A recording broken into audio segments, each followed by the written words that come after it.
Okay, so today we're going to talk about the next step in our ERC-20 contract. And we're going to talk about the first four methods: symbol, decimals, and total supply and balance of. The first three are pretty straightforward. All you're going to do here is just return.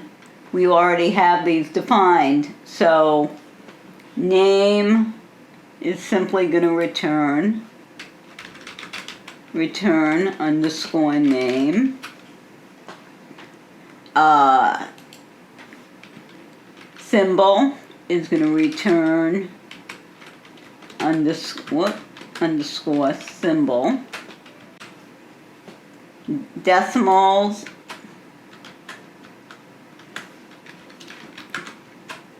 is going to return underscore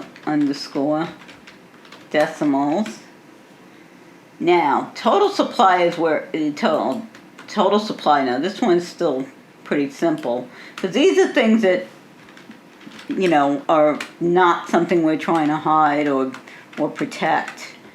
So it return underscore total supply. And now the one that gets interesting is balance of. Balance of, I think we want to protect that a little bit. So I would argue we want to require, and I have to remember the syntax. I think it's require underscore owner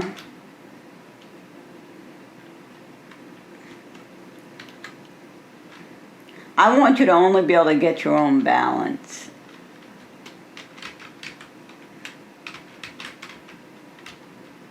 Is it message?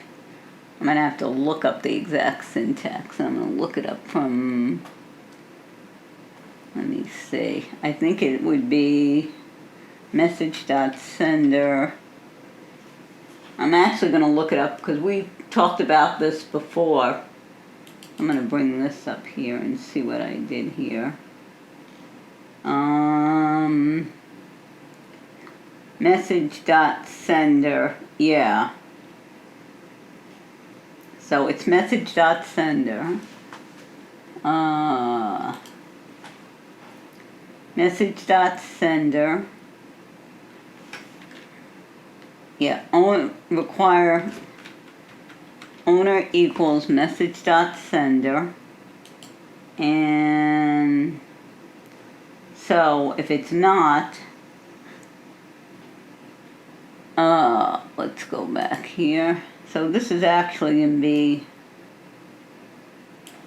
require, no wait, this says message equals message.sender.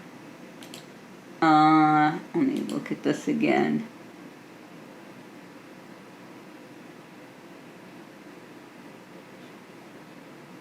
Oh, this is an if. Okay. An if and revert. But you can also do a require.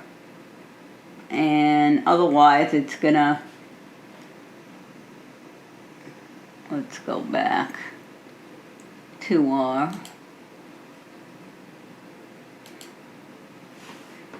see if it likes that.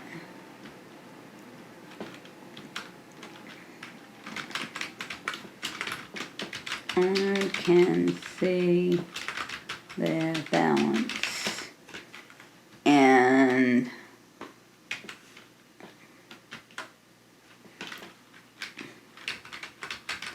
return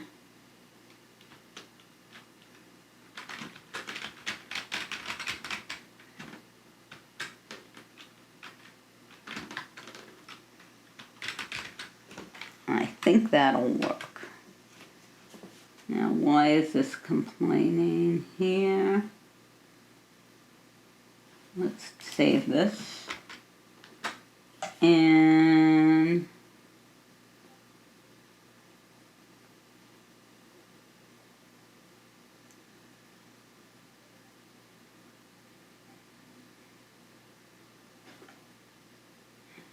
let's see. It does not like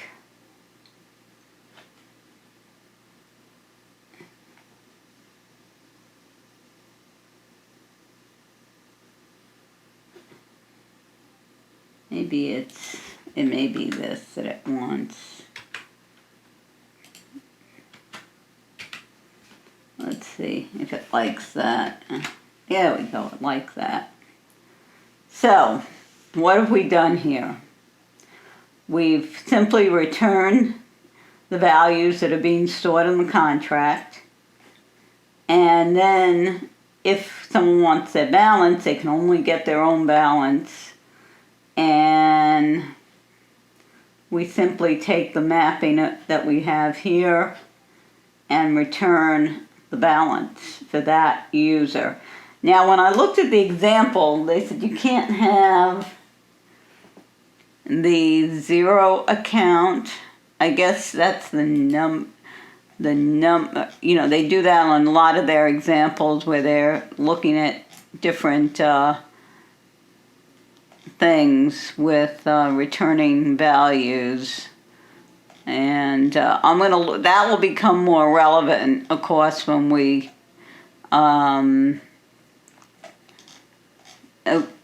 it will become more relevant when we start getting into some of the more advanced functions, the more complex, like transfer and things of that nature.